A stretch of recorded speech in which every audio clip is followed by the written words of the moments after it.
good numbers, but did it all start with the defense in the third quarter to just give yourself a chance to get back in it? I mean, they jumped us at the start of the third. I think they came out and went on a 10-0 run to start the third.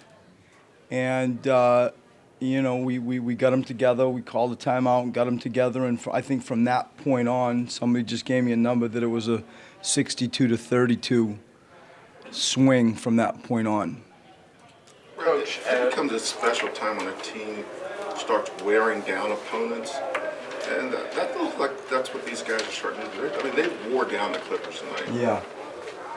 And we talk all the time about how do we want to play? What is our identity?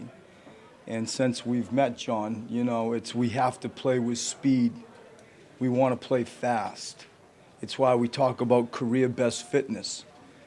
Can you come in and back up games? Can you play 82 games? You do know how to back up an NBA game. We'll have to do it again tomorrow night in Milwaukee. And I think that we got stops and we took off. And, the pace that we played with was the way that we want to play. Brett, you talked before the game about not being demoralized without Joel in there. But tonight you actually get the win. I think you had 2 wins all year without Joel. What does that mean to you guys to win when he's not on the court? I mean, we talk so much about team. We talk so much about style of play as it relates to a team. I think we talk all the time about you're not just going to give it to, we always come into a game and say, let's give it to Blake Griffin or let's go give it to, Lillard or whoever it is. That's not who we are. And so I think it reinforces and validates how we are trying to grow the program. It's a team. To come in with 35 assists, think of that number, 35 assists and 45 made field goals with 6 turnovers. I'm proud of that fact, that stat. And I think it reflects, in a perfect world, it was a good game for us, but that is how we want to play. You want to play fast and you want to share. And we did do that without Jaleel and without Joel. And you really have to look hard at Nerlens and Rashawn as one of the major reasons we were able to walk out of the gym with a win. What really stood out about both of their performance? Speed, athleticism, just sort of a relentless drumbeat, just bam, bam, bam. We just really had a rhythm to how we played as far as, I think certainly running one way, and I think we had some good plays at the rim defensively. We tried to use the hack-a-Shaq, the hack-a-DeAndre rule to our advantage. I think we would look back and think that helped us tonight. But those two young men, when you look at their cumulative stat line, I think we're all going to walk out of here saying that's a heck of a productive 5-spot position. I feel that it validates all the effort that we put into our D-League. We're very privileged to have our D-League right around the corner. Most of their coaching staff coached with me the first 3 years, and so there's a symmetry to what we do and how we want to play, and to have Rashawn come just clutch him and drag him back up into an NBA game. He didn't miss a beat. He really came in and helped us find a way to get a win tonight. Is it hard to send him back down after a game like that, though? Yeah. I feel he's a good young man. He gets it. He's not naive. He sees the log jam that we have, and he's maintained his attitude and clearly maintained his fitness base. You're not going to be able to come out and play in an NBA game and do the things that he did if you aren't maintaining and growing and keeping your fitness base, and he did. His production with 18 minutes and 18 points, that's massive for us. What does that say, about guys who accept the role and then, they know their place, they know their role, and then when their opportunity comes, they just take it. There's not a lot of guys in this league necessarily like that. No,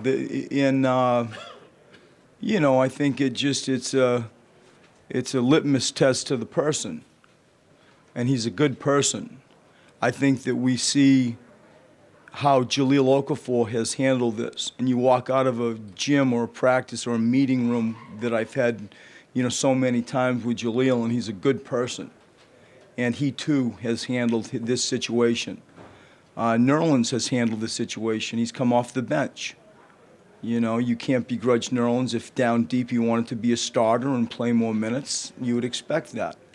And I think all that, those 5 men that we're talking about, they're good friends. They coexist just fine. And we try to keep it extremely transparent and try to coach them under that roof. I think all those guys in their own light, in their own way, deserve credit. What does this win do, given the fact that there are plenty of circumstances where you won't be having Joel on the court? I mean, I think I walk out of the gym more believing that the pieces in the system that we have in place are solid to help produce development, produce wins, keep a locker room together. I love my staff. I like the day-to-day stuff of how we do our job. And I think things like this, help you feel a little bit better, because of the win. But I feel like, and I've said this, I feel very strong that we're in a position where we're growing something that can absorb, other draft picks, high-profile free agents, whatever it is. I think the system underneath the win that we all feel and see here, the pieces behind it, I'm most proud of. Ja, is he going to play tomorrow? What's his status? I'm not sure. I'm really not sure. We're going to be getting on a plane in a few hours or an hour or so and learn more.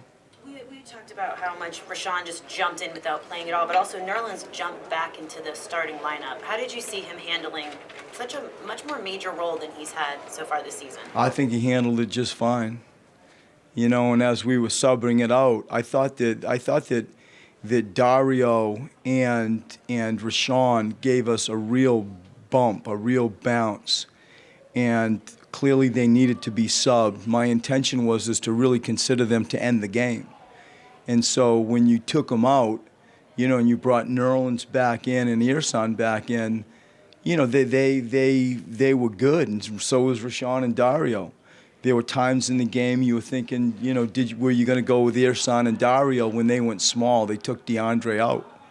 And you had an opportunity to maybe go apples for apples with Dario and Ersan when they had Blake and Luke Mbamute as their 5 and 4. But we kept Nerlens in, and he did a really good job of just rim protection and showing that great offensive energy running the floor. 66-20 in the paint is a huge number for you guys, and it seemed like Rashawn too there. When he got in, he had 2 quick dunks, 2 layups. Got to the basket, and he wasn't the only. We talked all about it in the last few days. Anytime you play against DeAndre Jordan, you can't be half pregnant. You have to go to dunk it, or you have to go to have him commit and drop things off or kick things out. And I thought we made extra plays, poised plays. When we study so much of how do we improve offensively, because our defense has really been good lately. We're judging it. We have to finish better. We're proud of the execution. I think the end of game execution of not having to call timeouts. We're getting better at stuff like that. We just get it in. We don't have to burn timeouts. That stuff we talk about. Hack a DeAndre stuff we talk about. But that fundamental part of growing our young guys on finishing. You can run whatever play you want. If you can't finish, it's all for equal to missed field goal. And I think that we're finishing. We're having our eyes on the rim better. We're coming to jump stop. We're realizing that he's an elite shot blocker. And I thought we navigated the paint with DeAndre as good as we could. Thanks, guys. Thank you.